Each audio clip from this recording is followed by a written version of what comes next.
السلام علیکم ورحمۃ اللہ وبرکاتہ۔ الحمدللہ رب العالمین والصلاة والسلام علی سید الانبیاء والمرسلین، اما بعد، اعوذ باللہ من الشیطان الرجیم، بسم اللہ الرحمن الرحیم۔ یا ایہا الذین آمنوا اتقوا اللہ حق تقاتہ ولا تموتن الا وانتم مسلمون۔ مومنو، اللہ سے ڈرتے رہو جیسا کہ اس سے ڈرنے کا حق ہے۔ ولا تموتن الا وانتم مسلمون، اور مرنا تو مسلمان ہو کر ہی مرنا۔ اللہ تبارک و تعالیٰ نے قرآن پاک کی اس آیت سورہ آل عمران کی آیت نمبر 102 میں ارشاد فرمایا ہے کہ اللہ سے ڈرتے رہو جیسے اس سے ڈرنے کا حق ہے، اور مرنا تو مسلمان ہی مرنا۔ تو میرے بھائی،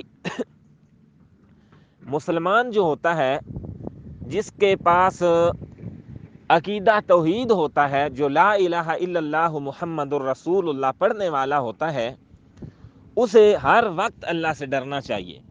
اللہ کی نافرمانی پل بھر کے لیے بھی اسے نہیں کرنی چاہیے۔ لیکن جو لا الہ الا اللہ محمد الرسول اللہ پڑھنے والا ہے، جس کے دل کے اندر ذرہ برابر بھی ایمان ہوگا، جس کے دل کے اندر ذرہ برابر بھی عقیدہ توحید ہوگا، انشاءاللہ ایک دن وہ جنت میں ضرور جائے گا۔ تو قرآن پاک کی اس آیت کے اندر بھی اللہ تبارک و تعالیٰ نے یہی تنبیہ کی ہے مسلمانوں کو، مومنوں کو یہی تنبیہ کی ہے کہ مرو تو اسلام کے ساتھ ہی مرو، یعنی مسلمان ہو کر ہی مرنا۔ جو اسلام سے پھر گیا، جو کافر ہو گیا، تو اس کی نجات کا کوئی ذریعہ نہیں ہے۔ جو مسلمان ہو کر مرے گا، چاہے گناہ گار ہو، پھر بھی انشاءاللہ ایک دن جنت میں ضرور جائے گا۔ جیسا کہ متعدد احادیث اس پر دلالت کرتی ہیں، ایک بہت ہی خوبصورت حدیث میرے علم میں ہے جو میں آپ کے سامنے بیان کرنا چاہتا ہوں۔ سلسلہ تو صحیحہ کے اندر یہ حدیث ہے، 1429 اس کا نمبر ہے۔ اصل میرا مقصد آپ کے سامنے آنے کا یہی تھا کہ میں آپ کے سامنے یہ حدیث بیان کروں، کیونکہ یہ مجھے حدیث بہت پیاری لگی ہے۔ تو نبی پاک صلی اللہ علیہ وآلہ وسلم کا فرمان ہو، آپ کی حدیث ہو، اور ہمارے علم میں ہو تو آگے نہ پہنچائی جائے تو پھر یہ حق ادا نہیں ہوتا۔ تو میرے بھائی، اس 1429 نمبر حدیث کے اندر عبداللہ ابن مسعود رضی اللہ تعالیٰ عنہ روایت کرتے ہیں۔ میں آپ کے سامنے یہ حدیث آپ بیان کرتا ہوں۔ عبداللہ بن مسعود رضی اللہ تعالیٰ عنہ سے روایت ہے کہ رسول اللہ صلی اللہ علیہ وآلہ وسلم نے فرمایا، جنت میں آخر میں داخل ہونے والا جو شخص ہوگا، کبھی وہ اٹھ کر چلنے لگے گا، کبھی وہ منہ کے بال گرے گا، کبھی اسے آگ لپیٹ لے گی، یعنی جہنم کے اندر وہ جب اپنے گناہوں کی سزا بھوگ رہا ہوگا، جہنم کی آگ کا رگڑا کھاتے کھاتے جب وہ اللہ پاک کی رحمت سے اس جہنم کی آگ سے باہر نکلے گا، کبھی وہ منہ کے بال گرے گا، کبھی اسے آگ لپیٹ لے گی۔ پھر جب وہ آگ سے نکل آئے گا تو اس آگ کی طرف دیکھے گا اور کہے گا، بابرکت ہے وہ ذات جس نے مجھے تم سے نجات دی ہے۔ کیا کہے گا؟ تبارک الذی نجانی منک لقد آتانی اللہ شیئا۔ بابرکت ہے وہ ذات جس نے مجھے تجھ سے نجات دی۔ اللہ تعالیٰ نے مجھے ایسی چیز عطا کی ہے جو اول اور آخر کسی کو نہیں دی، جو اول اور آخر کسی کو نہیں دی ہوگی۔ اس کے لیے ایک درخت دکھائی دے گا، وہ کہے گا، اے میرے رب، مجھے اس درخت کے نزدیک کر دے، میں اس کا سایہ حاصل کروں اور اس کے پانی میں سے چند گھونٹ پی لوں۔ جب سامنے اسے ایک درخت نظر آئے گا نا، جو جہنم سے نکل کے آئے گا، جو دھوپ کی تپش، جو آگ کی گرمائش جو ہے وہ لے کر باہر آتا ہے، جب اس کو سامنے ایک درخت نظر آتا ہے نا، تو آپ اس کا اندازہ خود کر سکتے ہیں کہ اس کے لیے وہ کتنی بڑی نعمت ہوتی ہے۔ تو ایسے ہی یہ جو جنتی ہوگا یہ بھی اللہ تبارک و تعالیٰ سے دعا کرے گا کہ اے میرے اللہ مجھے اس درخت کے نزدیک کر دے، میں اس کا سایہ حاصل کر سکوں اور اس کے پانی سے چند گھونٹ پی لوں۔ تو اللہ عز و جل فرمائے گا اے ابن آدم ممکن ہے کہ میں تیرا یہ مطالبہ پورا کر دوں تو تم اس کے علاوہ کسی اور چیز کا مطالبہ کر دو۔ اللہ اکبر۔ وہ کہے گا نہیں ہے میرے رب، اور عہد کرے گا کہ اس کے علاوہ کوئی اور مطالبہ میں نہیں کروں گا، اور اس کا رب اس کا عذر قبول کر لے گا، اس کی دعا قبول کر لے گا، کیونکہ وہ دیکھے گا کہ اس سے صبر نہیں ہو رہا۔ یہ انسان کی فطرت ہے نا، ایک چیز جب مل جاتی ہے پھر دوسری کی طرف لپکتا ہے کہ یار یہ نعمت کم ہے، اس سے آگے ہو جاؤں تو یہ بہت اچھی بات ہے۔ تو اسی کا ذکر حدیث کے اگلے حصے میں آئے گا۔ اللہ اسے اس درخت کے قریب کر دیتا ہے، وہ نعمت عطا کر دیتا ہے، اس کا سایہ حاصل کرے گا اور اس کا پانی بھی پی لے گا۔ پھر اسے ایک دوسرا درخت دکھائی دیتا ہے جو اس سے بھی بہتر ہوگا۔ وہ کہے گا اے میرے اللہ مجھے اس کے قریب کر دے تاکہ میں اس کا پانی پی سکوں، کیونکہ اس کا سایہ مجھے اس سے بھی بھلا معلوم ہوتا ہے۔ مجھے اس درخت کے قریب کر دے اور اس کے سائے سے لطف اندوز ہونے دے، میں اس کے علاوہ تجھ سے کوئی اور مطالبہ نہیں کروں گا۔ پھر کہنے لگے گا کہ میں اس کے بعد تجھ سے اور مطالبہ کوئی بھی نہیں کروں گا میرے اللہ، تو مجھے اس درخت کا سایہ دے دے، کیونکہ مجھے اس سے اس درخت کا سایہ بھلا محسوس ہوتا ہے مجھے۔ اللہ تعالیٰ فرمائے گا اے ابن آدم کیا تم نے مجھ سے وعدہ نہیں کیا تھا کہ تم اس کے علاوہ کوئی اور مطالبہ نہیں کرو گے؟ ممکن ہے اگر میں تمہیں اس درخت کے قریب بھی کر دوں تو تم کوئی اور مطالبہ کرنا شروع کر دو۔ یہ ہے میرے اللہ کی رحمت، تم مانگتے جاؤ اللہ عطا کرتا جائے گا۔ ایک اللہ ہے جو وعدے کے خلاف نہیں کرتا، جو بھی اس نے وعدہ کیا ہے وہ انشاءاللہ پورا کرے گا۔ اور دیکھو ہم ہیں ہمیشہ وعدہ خلافی کرتے ہیں، پھر بھی اللہ پاک ہمیں دیتا ہی چلا جاتا ہے، عطا کرتا ہی جائے گا۔ تو اللہ پاک پھر فرماتا ہے کہ ہو سکتا ہے میں تجھے یہ دے دوں تو آگے تو دوسرا کوئی سوال کر دے، تو پھر وہ عہد کرے گا کہ اس کے علاوہ کوئی اور مطالبہ نہیں کروں گا، اور اس کا رب اس کا عذر قبول کر لے گا، کیونکہ اللہ تعالیٰ دیکھے گا کہ اسے صبر نہیں آ رہا، بہت بےتاب ہو رہا ہے اس درخت کے پاس جانے کے لیے۔ اللہ پاک اس کو یہ نعمت بھی عطا کر دے گا، اللہ تعالیٰ اسے اس درخت کے قریب کر دے گا، وہ اس کے سائے سے لطف اندوز بھی ہو لے گا، اس کا پانی بھی پی لے گا۔ پھر جنت کے دروازے کے پاس ایک اور درخت دکھائی دے گا جو پہلے دونوں درختوں سے زیادہ خوبصورت ہوگا۔ وہ کہنے لگے گا اے میرے اللہ مجھے اس درخت کے قریب کر دے تاکہ میں اس کے سائے سے لطف اندوز ہو سکوں اور اس کا پانی پی سکوں، اس کے علاوہ تجھ سے اور سوال نہیں کروں گا۔ پھر یہی کہے گا کہ اس کے علاوہ اللہ میں تجھ سے اور کوئی سوال نہیں کروں گا۔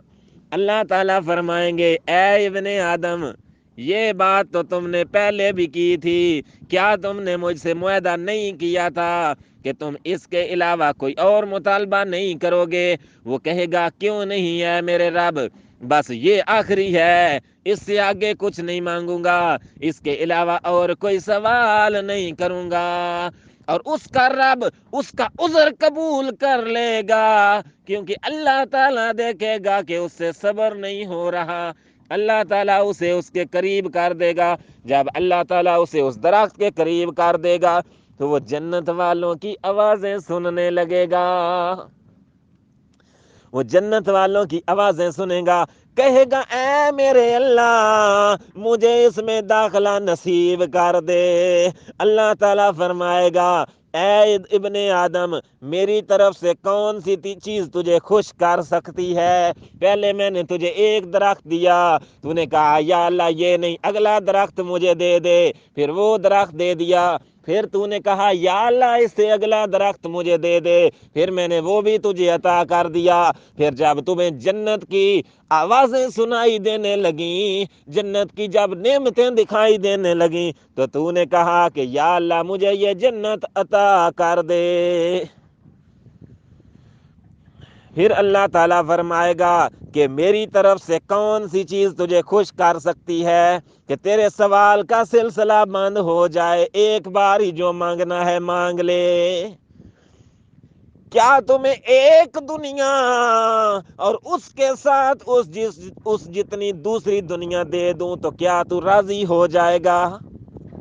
یہ دنیا پوری جتنی یہ دنیا ہے، مثال کے طور پہ اب ایک بندہ ایک مرلہ مانگ رہا ہو، اس کو 100 مربع مل جائے تو کیا وہ خوش نہیں ہوگا؟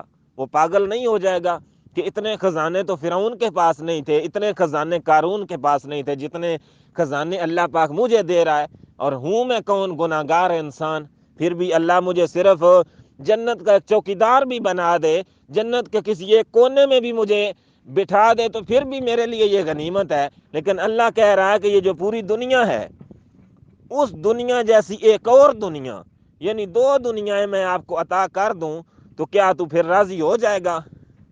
تو یہ جملے جو ہیں بڑے قابل غور ہیں اگلے، اور بہت ہی مزہ آئے گا انشاءاللہ آپ کو بھی پڑھ کے، لوں لوں کانپ اٹھتا ہے اللہ کی رحمت کو دیکھ کے، اور اللہ کس طرح اپنے اس جنتی بندے کے ساتھ ہم کلام ہو رہا ہے، آگے وہ کس طرح جواب دے رہا ہے، بہت مزے کے جملے ہیں۔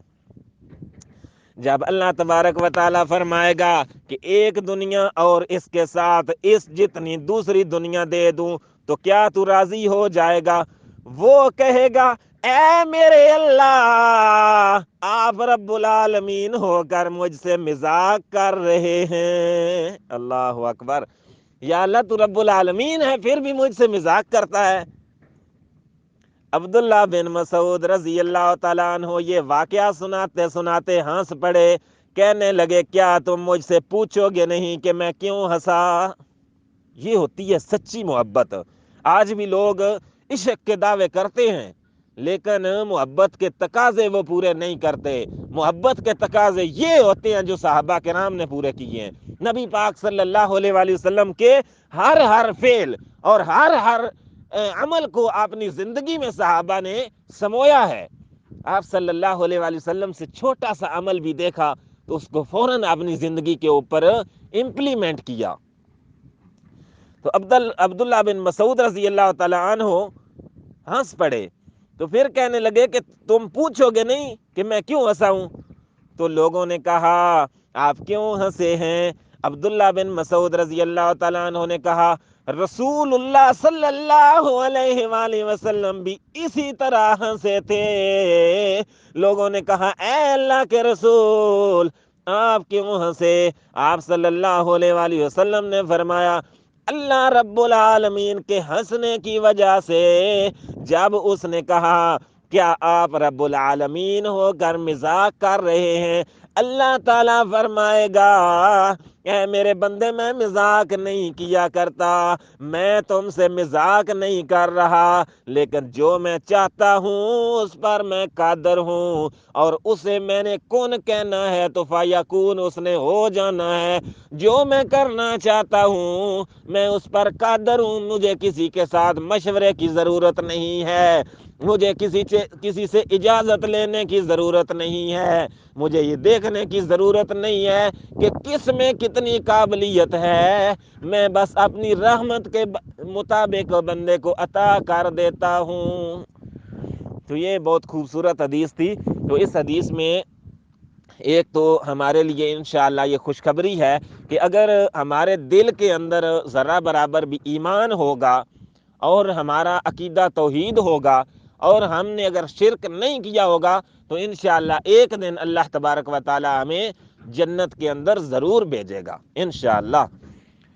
تو اس کے ساتھ دوسرا سبق یہ ہے کہ نبی پاک صلی اللہ علیہ وآلہ وسلم کی زندگی کو، آپ کی سیرت کو پڑھنے کی کوشش کیجئے۔ نبی پاک صلی اللہ علیہ وآلہ وسلم کی زندگی سے جو ثبوت ملتے ہیں، آپ کی جو سنتیں ہیں، جیسا کہ عبداللہ بن مسعود رضی اللہ تعالیٰ عنہ آپ نے دیکھا کہ نبی پاک مسکرائے تو اسی عین موقع کے اوپر آپ رضی اللہ تعالیٰ عنہ بھی مسکرائے کہ یہ میرے نبی کی سنت ہے۔